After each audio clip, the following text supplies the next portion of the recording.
Hello students, today we are starting fifth chapter of your business studies book, that is organizing.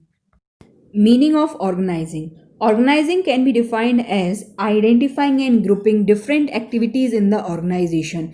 Identify करना और group करना अलग अलग activities को, क्योंकि एक ऑर्गेनाइजेशन में कई एक्टिविटीज़ होती हैं, तो उन सबको आइडेंटिफाई करना और उनकी ग्रुपिंग करना.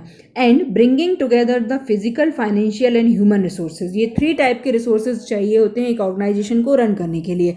Physical resources, human resources and financial resources. So इन सबको ब्रिंग करना together to establish the most productive relation for the achievement of specific goal of the organization, ताकि हम बहुत अच्छा एक प्रोडक्टिव गोल, जो प्रोडक्टिव रिलेशन इस्टेब्लिश करके अपने गोल को अचीव कर सकें, जो ऑर्गेनाइजेशन का गोल है उसको अचीव कर सकें. यहाँ पे 3 डेफिनेशन दी गई हैं आपको, Henry Fayol, William Spriegel and G R. Terry. आपको जो अच्छी लगे आप पढ़ सकते हैं.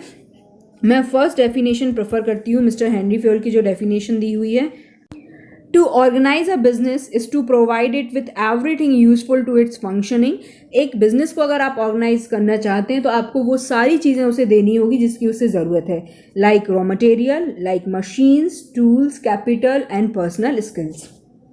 In general words, organizing refers to arranging everything in orderly form and making most efficient use of resources. General words में बात करें तो ऑर्गेनाइजिंग का मतलब होता है हर चीज़ जिसकी हमें ज़रूरत है उसको प्रॉपरली अरेंज करना और इसका एफिशिएंट यूज़ करना. यहाँ पे एग्जाम्पल दिया हुआ है, your school plans to conduct sports day और annual function. All the teachers and students are assigned different duties. Various resources are arranged and coordinated and appointed whom everyone report for the work done and pending. The whole arrangement is called as the organizing. Next topic is given, that is organizing process. अब ये जो process होती है organising की वो कैसे चलती है. So first step of the organising process is identification and division of work. The first step in the organising is define and dividing the work as per plan. पहले हमें एक प्लान, जो हमने प्लानिंग चैप्टर पढ़ा था उसमें हमने plan तैयार किया है. अब उस प्लान के अकॉर्डिंग हमें सारे रिसोर्सेज को ऑर्गेनाइज करना है, आइडेंटिफाई करना है. The division of work make sure that there is no duplicate और ये डिवीजन ऑफ वर्क भी करना है. सो डिवीजन ऑफ वर्क अगर हम करेंगे तो हमारा डुप्लीकेशन ऑफ वर्क और जो बर्डन है वो एक ही पर्सन पे सारा बर्डन नहीं आएगा. Work can be shared among the employees. The manager divides the work into smaller task and each unit and each unit of the work is called the job. For example in bank every individual is assigned the job. हम bank जाते हैं, bank में हम देखते हैं हर बंदा अलग अलग काम करता है. एक कैशियर होता है जो एक्सेप्ट करता है कैश, एक कैश पेमेंट डिपार्टमेंट पे, कैश पेमेंट काउंटर पे बैठा रहता है जो कैश का पेमेंट करता है. 1 person issue cheque books and 1 person receive cheques etcetera. तो इस तरह से काम बैंक का ऑर्गेनाइज होता है. सेकेंड पॉइंट आता है departmentalisation. After dividing the work into smaller jobs, related and similar jobs are grouped together and put under one department. अब क्या करते हैं डिपार्टमेंटलाइजेशन में, हम ये करते हैं कि जो एक ही तरह के काम है वो एक डिपार्टमेंट में रख दें. जैसे प्लानिंग से, जैसे प्रोडक्शन से रिलेटेड जो भी वर्क है वो पूरा प्रोडक्शन डिपार्टमेंट में जाएगा. सेलिंग से रिलेटेड जो वर्क है वो सारा सेलिंग डिपार्टमेंट में जाएगा. द डिपार्टमेंटाइजेशन और grouping of job together can be done by organising in different ways, but the most common ways are functional departmentalisation and divisional departmentalisation. 2 तरह के डिपार्टमेंटलाइजेशन जनरली यूज होते हैं, एक फंक्शनल एक divisional. Functional क्या होता है, under this method the job related to the common function are grouped under one department. For example, all the jobs related to the production are grouped under production department. Job related to the sales are grouped together the sales department. And what is divisional departmentalization? When an organization is producing more than one type of product, जब कोई organization more than one type of product produce करता है तो वो division departmentalization को use करता है या division departmentation को use करता है.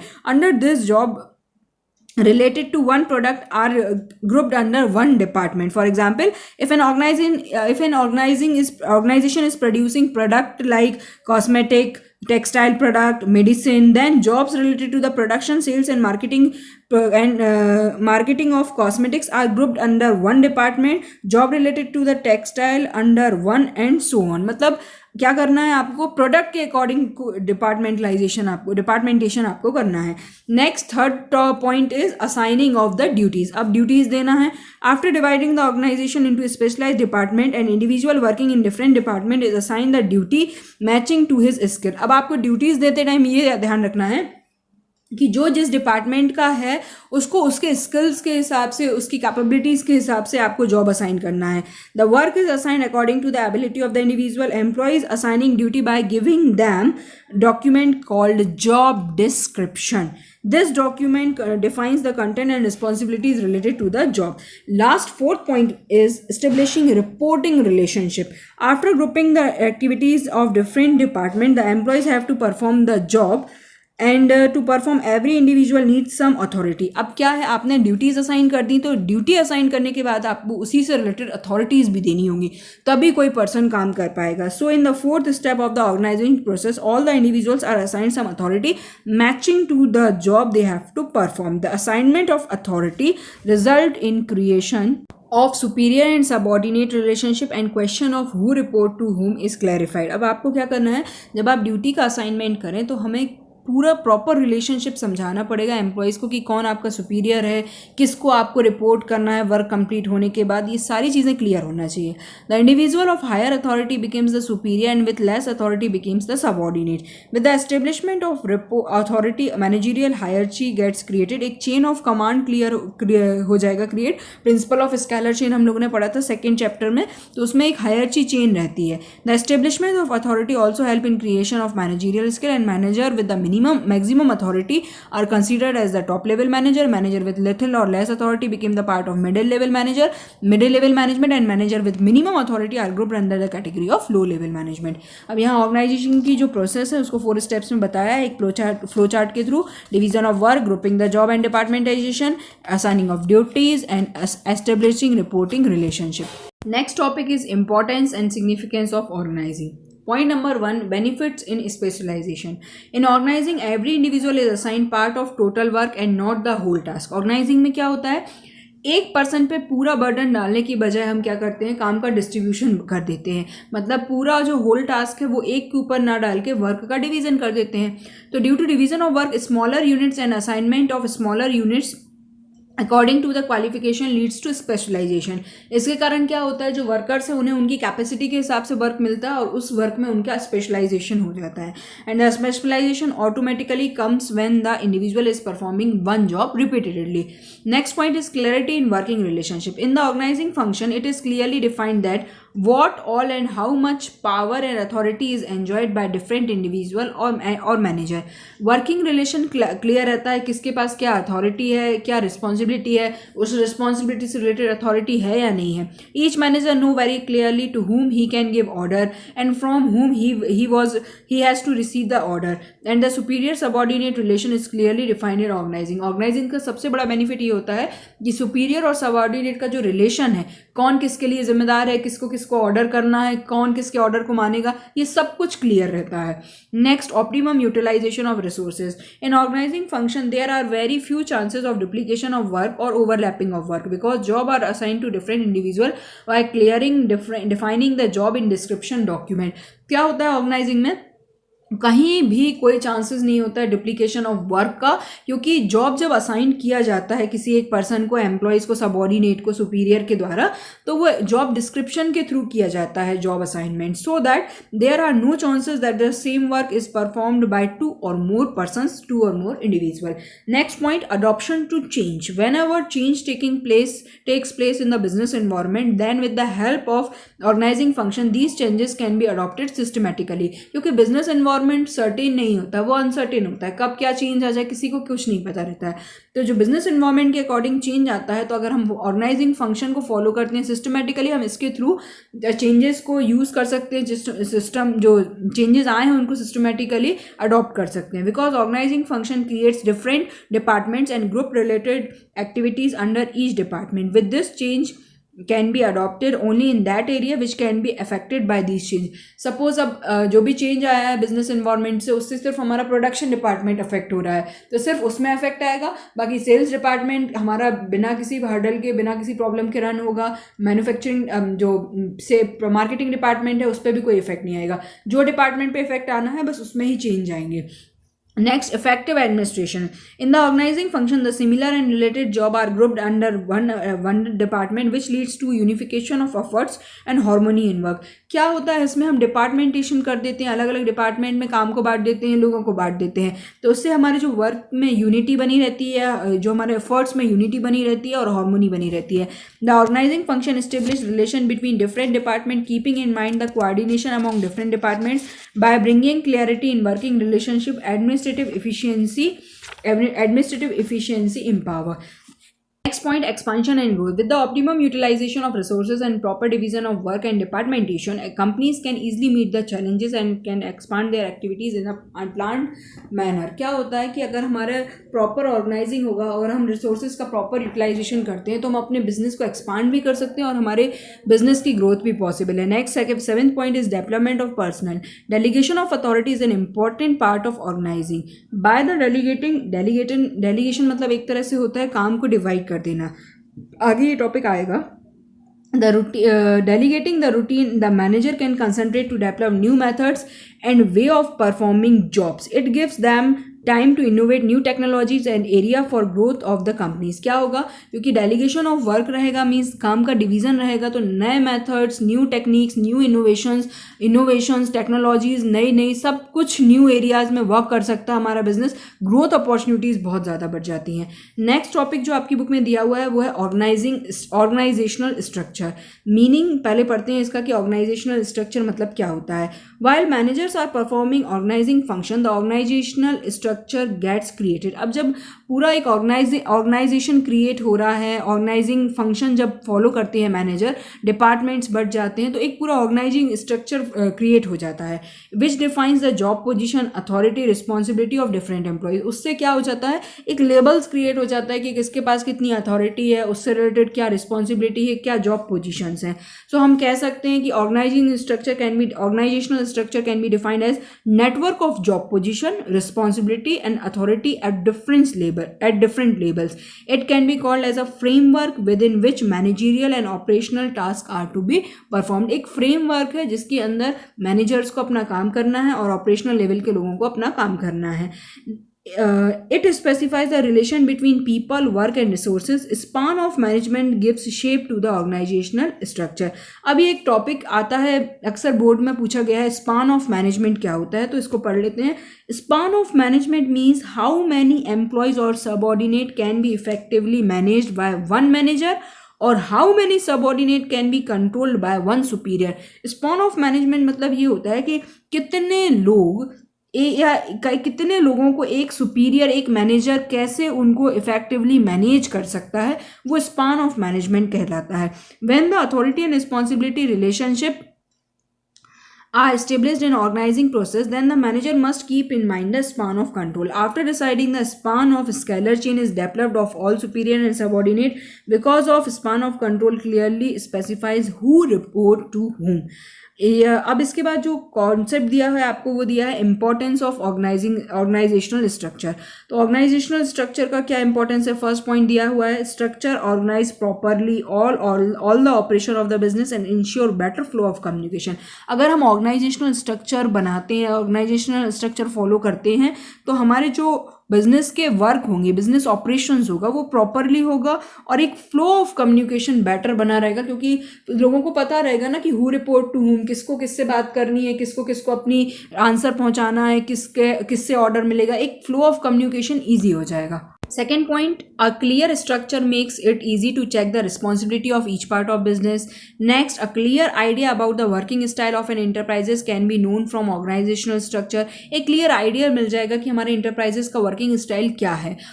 Next point, organizational structure allows correlation and coordination among human, physical and financial resources. इनके बीच में coordination होना बहुत ज़रूरी है अगर आप अपने गोल को अचीव करना चाहते हो, between human, physical and financial resources. Next point, it clearly defines the level of management and span of control under each label. who report to whom, कौन किसके लिए जिम्मेदार है, कहाँ से ऑर्डर मिलेगा, कहाँ क्या रिस्पॉन्सिबिलिटी मिलेगी, ये सब क्लियर हो जाता है अगर हम प्रॉपर ऑर्गेनाइजेशनल स्ट्रक्चर फॉलो करते हैं तो.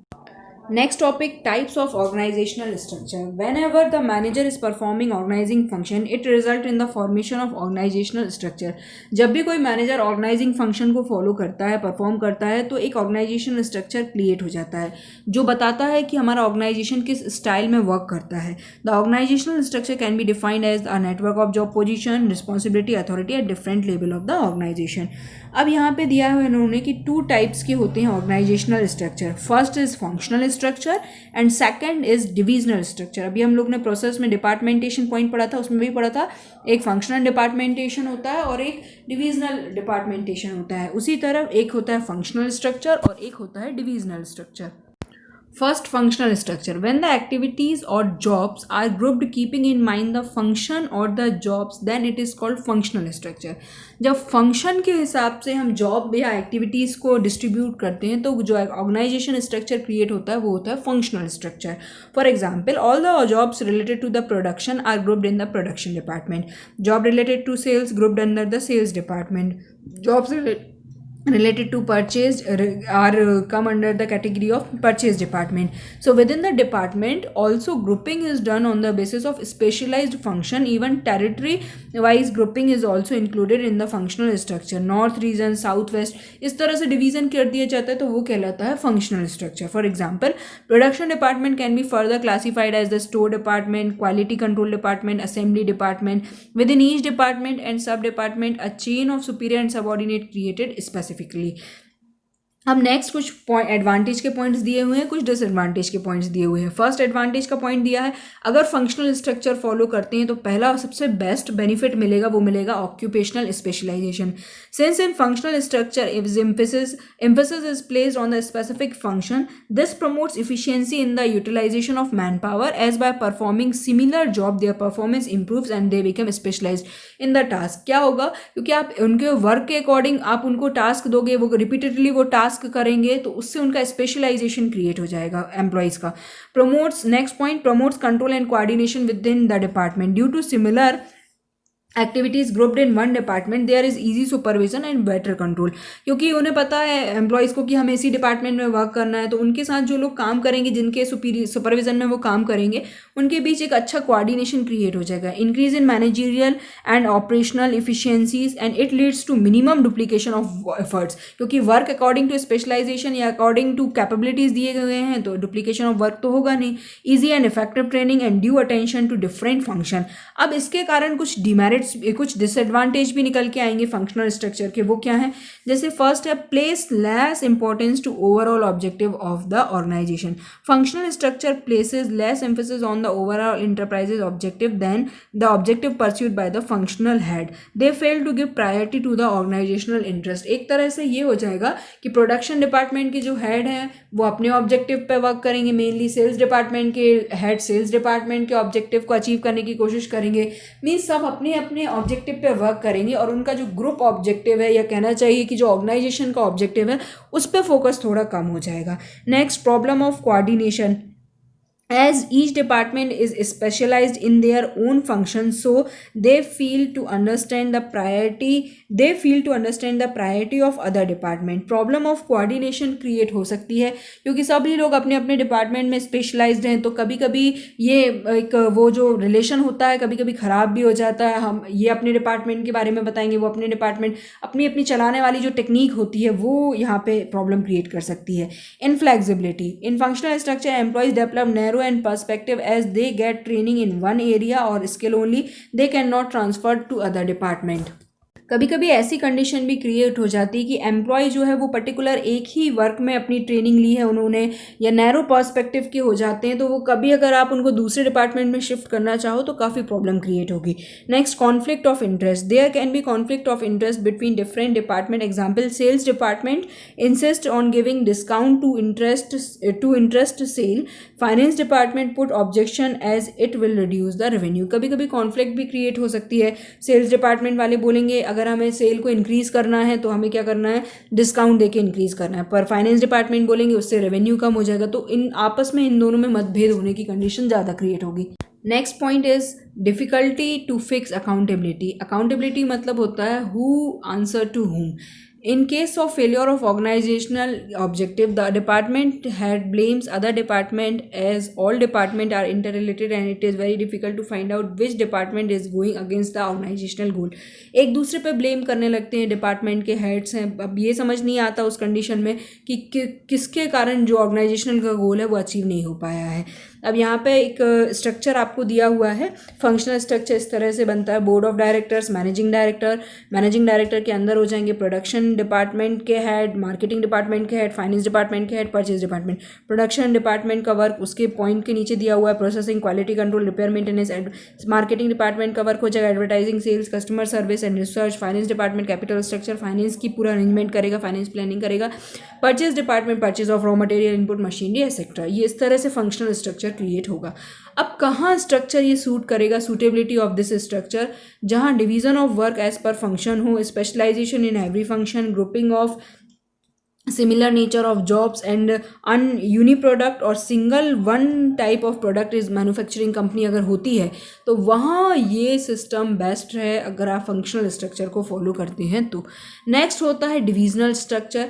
Divisional structure means when the organization is large. Small organization है तो आप फंक्शनल स्ट्रक्चर फॉलो करिए, पर अगर आपका स्ट्रक्चर आपका जो ऑर्गेनाइजेशन है वो more than one line of product बनाता है तो वहाँ डिविजनल स्ट्रक्चर ही चलेगा. When the organization is large in size and in producing more than one line of product, then activities related to the one product are grouped under one department. वहाँ activities की grouping होगी. तो example दिया हुआ है, if an organization is producing soap, textile, medicine, cosmetics, etc., then the activities related to the medicine will be grouped under the medicine department, and all the activities related to the textiles can be grouped in the textile department. Means work के according department set होंगे. Advantages दिए गए हैं यहाँ पे. First advantage दिया हुआ है प्रोडक्ट स्पेशलाइजेशन, क्योंकि अब प्रोडक्ट के अकॉर्डिंग डिपार्टमेंट क्रिएट हो रहे हैं तो अब जो एम्प्लॉयज़ का स्पेशलाइजेशन होगा वो प्रोडक्ट के अकॉर्डिंग होगा. All the activities related to the one type of product are grouped under one department only, which brings integration and coordination in the activities. इससे ये होगा कि उस पर्टिकुलर प्रोडक्ट के लिए रहेगा उनका स्पेशलाइजेशन, तो इंटीग्रेशन और कोऑर्डिनेशन उसी प्रोडक्ट के लिए रहेगा. मींस प्रॉपर वर्क करेंगे. जो हमारे प्रोडक्ट का मेन वर्क रहेगा, जो प्रोडक्ट के मेन कॉन्सेप्ट्स रहेंगे, उनको ध्यान में रख के ही ईच डिपार्टमेंट वर्क करेगा. Second point is fast decision making. The decisions are taken much faster in divisional structure because there is no dependence on other department for taking decision. क्योंकि department वही है, प्रोडक्ट एक ही है, product के basis पे हमारे departments तय हुए हैं, तो डिसीजन मेकिंग बहुत फास्ट रहेगी. Next, accountability. In this type of structure the performance of individual department can be easily assessed and you can hold the department accountable for non accomplishment of the objective. अगर कोई objective achieve नहीं होता तो किसी और पर blame नहीं करना है, क्योंकि डिपार्टमेंट प्रोडक्ट के अकॉर्डिंग है तो वहीं पर सारा मैटर सॉर्ट आउट होगा. Next, flexibility. Fast decision making leads to flexibility and expansion and growth can be possible. अब कुछ डिमेरिट्स हैं, कुछ डिसएडवांटेजेस हैं इस सिस्टम के. जैसे फर्स्ट है मोर रिसोर्सेज रिक्वायर्ड. अब जब मोर लाइन ऑफ प्रोडक्ट हैं, मोर डिपार्टमेंट्स हैं, तो रिसोर्सेज भी ज़्यादा चाहिए पड़ेंगे. Product focus department. Each department focus on their product only and they fail to keep themselves as the part of one common organization. एक कॉमन ऑर्गेनाइजेशन के part ये नहीं रह जाएंगे, क्योंकि वो मेन फोकस अपना किस पे करेंगे, अपने ही प्रोडक्ट पे करेंगे. कॉन्फ्लिक्ट होने के चांसेस बहुत ज़्यादा हैं. And increase in cost. It may lead to increase in cost due to duplication of activities. Providing each division with separate set of similar function increases expenditure. क्योंकि अब हर प्रोडक्ट को प्रॉपर वो चाहिए, एक्टिविटीज़ चाहिए, proper cost चाहिए, हर division को अपना separate similar function चाहिए, सेट ऑफ फंक्शन अलग चाहिए, तो उससे एक्सपेंडिचर इंक्रीज हो जाएगा. Next topic is suitability. कहाँ ये स्ट्रक्चर सूट करता है? सो जहाँ मोर लाइन ऑफ प्रोडक्ट हो, वन प्रोडक्ट से ज़्यादा प्रोडक्ट मैन्युफैक्चर होते हो जिस कंपनी में, वहाँ डिविजनल स्ट्रक्चर फॉलो किया जाना चाहिए. On organization which required product specialization, organization which required each division to be self contained, वहाँ पे ये स्ट्रक्चर हमें फॉलो करना पड़ेगा. अब यहाँ पे डिफरेंस दिया हुआ है. What is the difference between functional structure and divisional structure? So basis point of difference के बेसिस पे आप पढ़ सकते हैं कि इन दोनों के बीच में क्या डिफरेंस है. अब जो नेक्स्ट टॉपिक आपकी बुक में दिया हुआ है वो दिया हुआ है फॉर्मल ऑर्गेनाइजेशन, इनफॉर्मल ऑर्गेनाइजेशन. वैसे तो ये टॉपिक CBSE की साइड से डिलीट हो गया, पर मैं आपको इसको मीनिंग बता देती हूँ इसका क्या होता है. फॉर्मल ऑर्गेनाइजेशन ऑर्गेनाइजेशन मतलब होता है it is form deliberately in a planned manner. Formal organization मतलब होता है एक फॉर्मल वे में, एक प्रॉपर सिस्टमेटिक वे में जो ऑर्गेनाइजेशन ऑर्गेनाइजेशन क्रिएट होता है वो फॉर्मल ऑर्गेनाइजेशन होता है, जैसे स्कूल्स में, ऑफिसेज में. इनफॉर्मल ऑर्गेनाइजेशन क्या होता है? Informal organization gets created spontaneously without any planning. इसमें कोई प्लानिंग नहीं होती है, ये तो ऑटोमेटिकली क्रिएट हो जाता है. मीन्स जैसे फ्रेंडशिप है, अगर दो लोग सेम डिपार्टमेंट में वर्क कर रहे हैं उनके बीच जो ऑर्गेनाइजेशन स्ट्रक्चर क्रिएट होगा वो इनफॉर्मल होगा, पर सुपीरियर सबऑर्डिनेट के बीच में जो स्ट्रक्चर होगा वो फॉर्मल कैटेगरी में आएगा. Topic is delegation of authority. In every organization manager are assigned a lot of work and manager alone can not perform all the work. He divides the work among different individual working under him according to their qualification and getting the work from them. अब एक organisation में जो manager होता है वो सबसे responsible person, और कहना चाहिए कि सबसे ज़्यादा वर्कलोड उसी के ऊपर होता है. अब वो एक ही पर्सन सब नहीं कर सकता, तो वो अपने काम का क्या करता है, एक तरह से डिवीजन कर लेता है या लोगों को अकॉर्डिंग टू देयर क्वालिफिकेशन कुछ वर्क डिस्ट्रीब्यूट कर देता है. The manager begin with sharing of this responsibility with the subordinate. जो उसके अंडर में काम करते हैं उनको अपने काम का डिस्ट्रीब्यूशन कर देता है, डिवीजन कर देता है. ही डेलिब्रेट शेयर कर लेता है अपने वर्क को. ही deliberately passes some of his responsibility to his subordinate and after passing the responsibility the manager also shares some of his authority. Power to make decision. authority मतलब होता है power to take decision. अब जब वो कुछ responsibilities अपने employees के साथ subordinate के साथ share करता है तो उसी से related कुछ authority भी उनको देता है. And power to take this so that the responsibilities can be carried down properly. To make sure that the subordinate perform all the work efficiently and effectively in the expected manner, the manager create accountability. This whole process is known as delegation. अब क्या जो उसने काम दिया है subordinate को वो proper काम कर रहा है कि नहीं, तो उसके देखने के लिए वो अकाउंटेबिलिटी देता है. अकाउंटेबिलिटी मीन्स एक जैसे उसने टास्क दिया है तो उसको बोलेगा कि जैसे ये टास्क पूरा हो जाए आप मुझे रिपोर्ट करेंगे. तो ये जो पूरी होल प्रोसेस होती है इसको हम बोलते हैं delegation of authority. In simple words delegation refer to downward transfer of authority from superior to subordinate. Downward transfer होता है अथॉरिटी का from superior to subordinate. Next topic is principle of absoluteness of accountability. Delegation is very important process to carry on the work systematically in the organization. But delegation is not the process of abdication, which means accountability is absolute. It can never be passed or delegated. After creating accountability on subordinate, the superior also remain accountable. For example, if the sales manager is assigned the target of selling 1000 unit in 1 month, एक sales manager को target मिला है कि उसे 1000 unit sale करनी है एक महीने के अंदर. He divided the target among the 5 salesmen. अब उसने क्या किया, उसके अंडर में जो 5 सेल्समैन काम करते हैं उनके बीच में ये टारगेट डिस्ट्रीब्यूट कर दिया. 1 सेल्समैन फेल सिक. अब 200 यूनिट सबको सेल करनी है, तो 5 सेल्स मैनेजर कितनी यूनिट सेल कर लेंगे, एक तरह से 1000 यूनिट सेल कर सकते हैं. अब उनमें से एक जो सेल्समैन है वो बीमार पड़ गया, so that at the end of every month only 800 units could be sold. अब कितनी यूनिट सोल्ड हो पा रही हैं, सिर्फ 800. In such a situation the accountability lies with the manager although he was delegated or passed the target to the subordinate. Accountability अब किसकी बनती है, अकाउंटेबिलिटी तो अभी भी मैनेजर की ही है. भले उसने वो टास्क डिस्ट्रीब्यूट कर शेयर कर लिया अपने सेल्समैन के साथ, पर जिम्मेदारी मेन जब उसे अपने कंपनी को जवाब देना पड़ेगा तो वो मैनेजर ही जाएगा जवाब देने के लिए, सेल्स मैनेजर. बाकी ये 5% जवाब देने नहीं जाएंगे कि क्यों ये टास्क पूरा नहीं हो पाया. मीन्स अकाउंटेबिलिटी एक तरह से डेलीगेट नहीं हुई है. अकाउंटेबिलिटी तो उन्हीं की बनेगी और वही जिम्मेदार रहेंगे. But by passing delegating the responsibility he can not rid off accountability. He should be check in between and supervise from time to time whether the work is going in right direction and taken timely action. अब यहाँ पे इन्होंने दिया है process of delegation. Delegation की जो process हैं या उनको कह सकते हैं एलिमेंट्स ऑफ डेलीगेशन 3 होते हैं. First is responsibility, second is authority, third is accountability. First topic पढ़ते हैं responsibility. Responsibility means the work assign to an individual. किसी को काम देना एक तरह से रिस्पॉन्सिबिलिटी हो गई कि उसको ये काम करना है, वो उसकी रिस्पॉन्सिबिलिटी बन गई. It includes all the physical and mental activities to be performed by the employees at the particular job position. The process of delegation begins when the manager passes some of the responsibility to his subordinate, which means responsibility can be delegated. responsibility delegate हो सकती है, मतलब share हो सकती है.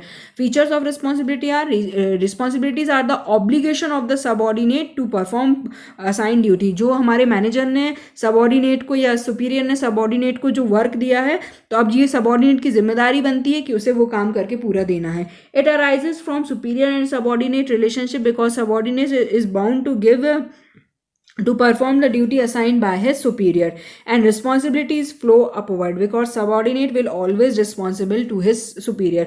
अब responsibility में ये नहीं देखेंगे कि किसने किसको काम दिया है, बल्कि ये देखना है कि कौन किसके लिए जिम्मेदार है। तो सबॉर्डिनेट जिम्मेदार है सुपीरियर के लिए।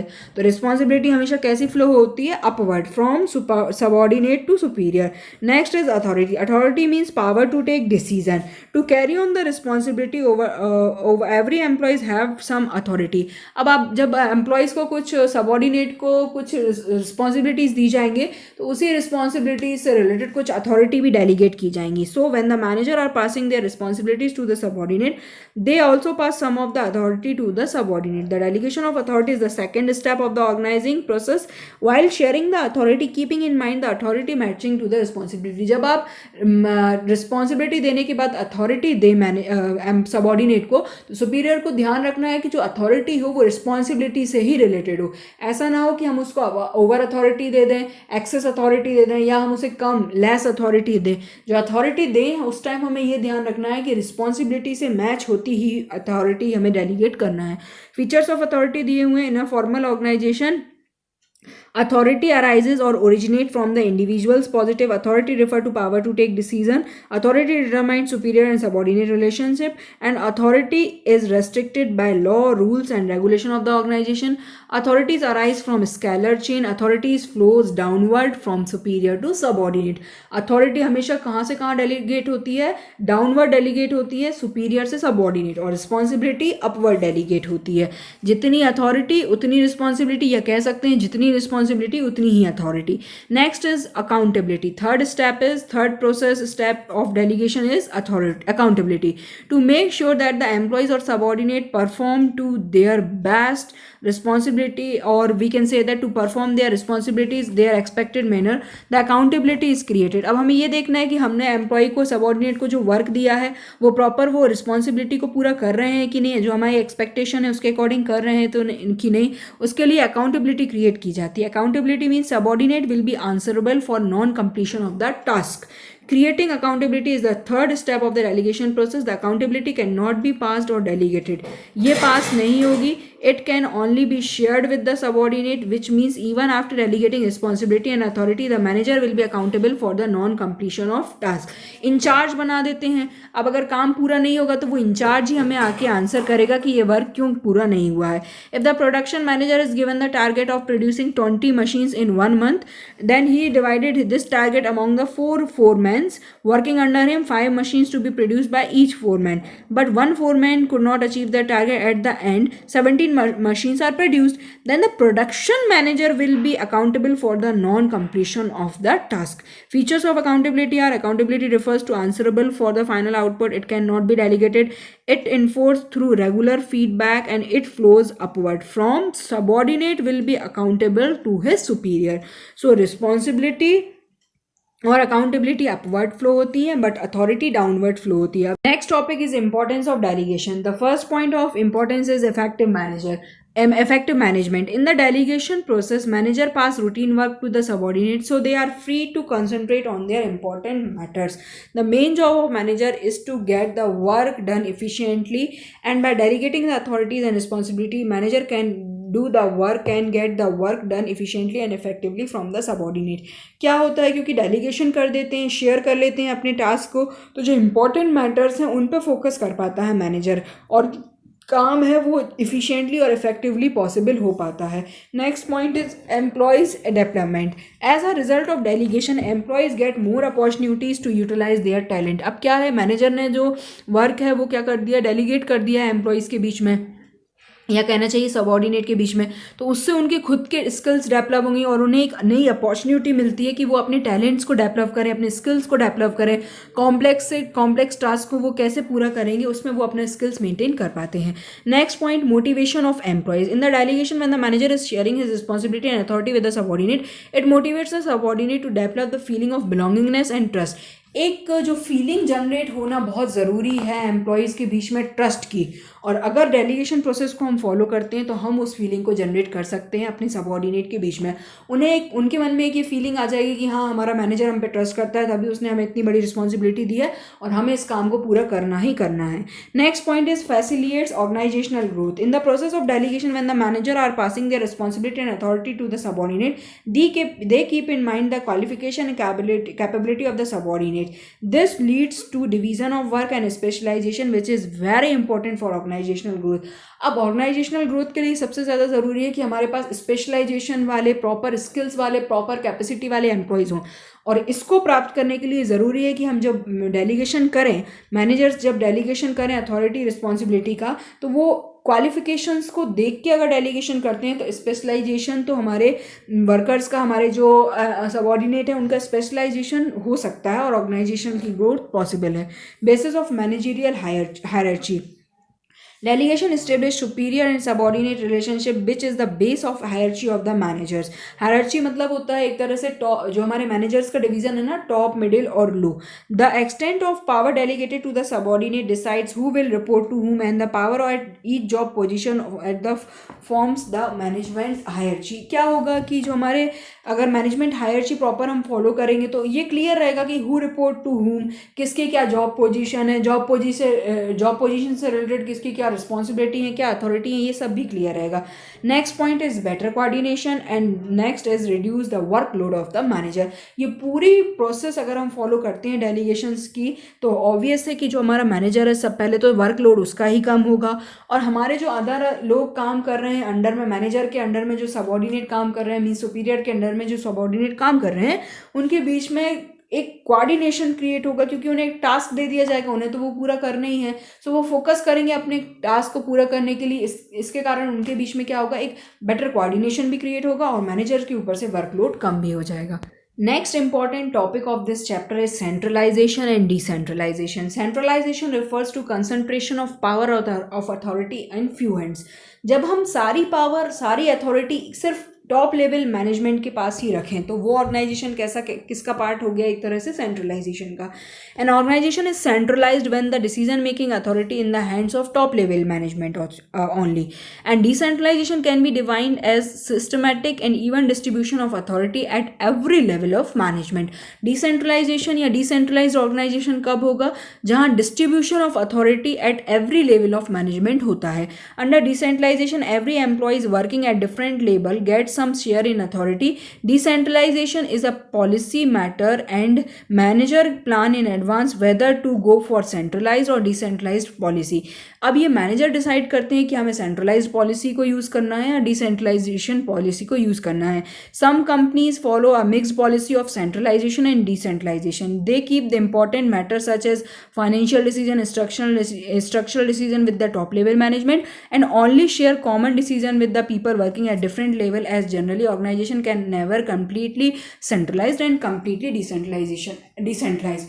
ऐसे ऑर्गेनाइजेशन बहुत ही कम मिलेंगे जो कम्प्लीटली सेंट्रलाइज्ड हो या कम्प्लीटली डिसेंट्रलाइज्ड हो, बल्कि ऑर्गेनाइजेशन में इन दोनों का कॉम्बिनेशन चलता है। मतलब कुछ वर्क ऐसे होते हैं, कुछ डिसीजंस ऐसे होते हैं जो central authority means top level management ही लेता है और कुछ डिसीजंस ऐसे होते हैं जो डिस्ट्रीब्यूट किए जा सकते हैं, तो वो डिसेंट्रलाइजेशन का पार्ट हो जाएगा। Features of decentralization are decentralization is much more than mere transfer of authority to the lower level. It implies selective dispersal of authority. कुछ selective authority ही distribute होती है। It shows the belief that people are competent, capable and resourceful. Decentralization indicates that employees at the middle and lower level can assume responsibility for effective implementation of their decision. ये माना जाता है decentralization में कि हमारे जो low level और middle level पे लोग काम कर रहे हैं वो effective implementation कर सकते हैं decision का, इसलिए डिसेंट्रलाइजेशन को यूज किया जा रहा है। Decentralization recognize the need of authority for decision maker. The top level management carefully select those decision which will pushed down to the lower level and those will be retained at the higher level. Relation between delegation and decentralization, क्योंकि delegation में भी आप share करते हो responsibilities को, authorities को, और decentralisation में भी आप शेयर कर रहे हो, पर दोनों में क्या रिलेशन है। First point is decentralization is the extension of delegation. Delegation का ही बड़ा रूप है decentralization. In delegation we multiply the authority with 2 whereas in decentralization authority is multiplied with many. Delegation में हम क्या करते हैं, कम से कम लोगों के बीच में डेलीगेट करते हैं अपनी अथॉरिटी को।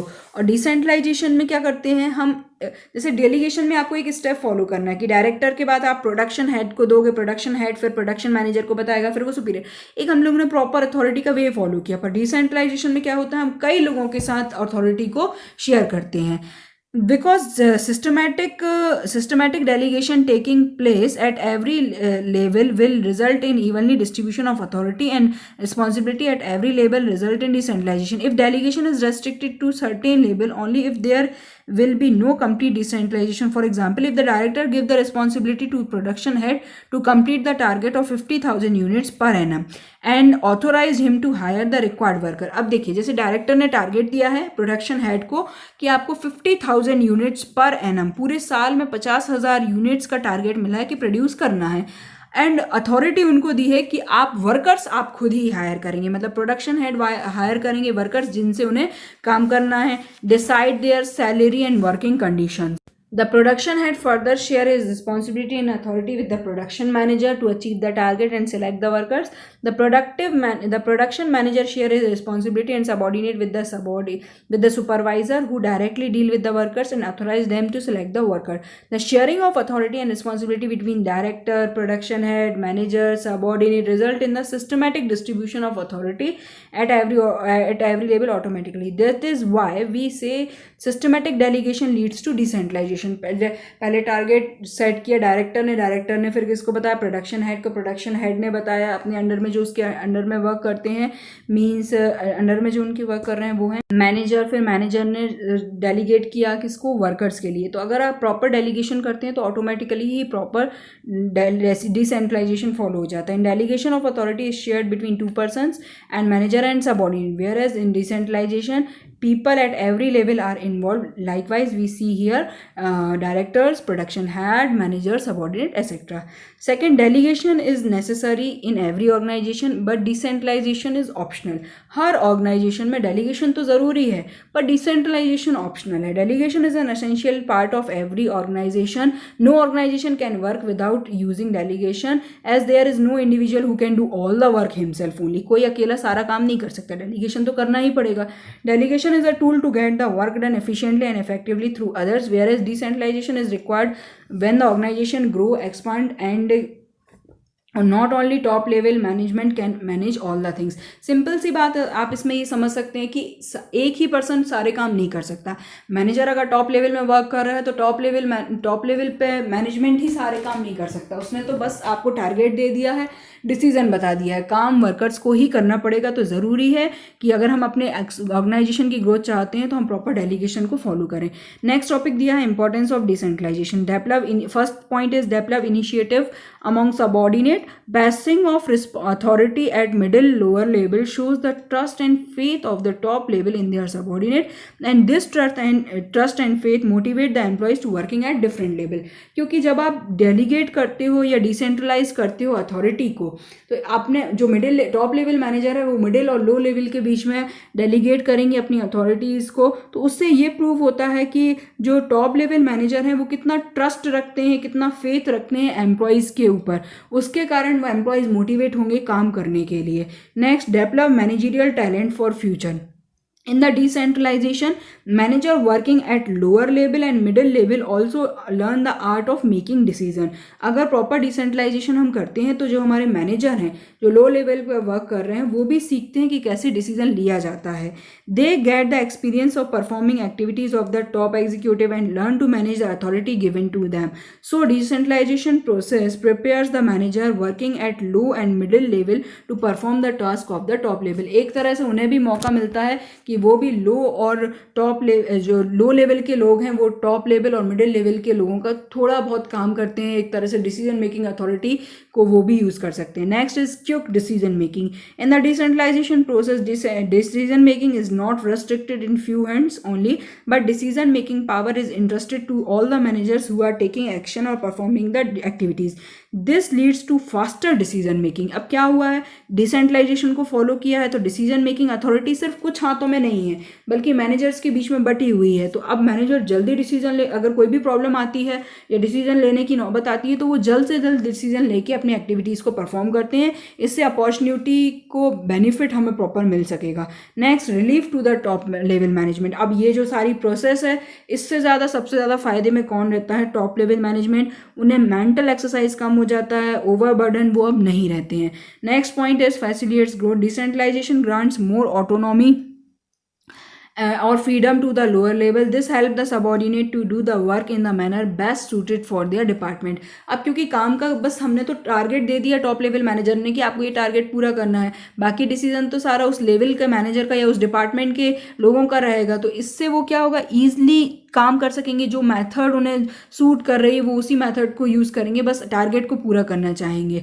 When each department is going to do best then the productivity increase and it will generate more revenue which can use for expansion. अब जब हर डिपार्टमेंट अपने तरीके से अपने बेस्ट सूटेड वे से काम करेगा तो ऑटोमेटिकली प्रोडक्टिविटी इंक्रीज होगी और रेवेन्यू इंक्रीज होगा जो हमारे बिजनेस के एक्सपेंशन में हेल्प करेगा। Next, better control. In decentralization employees working at different level take their own decision and they are personally accountable for their decision so they cannot pass blame to the superior।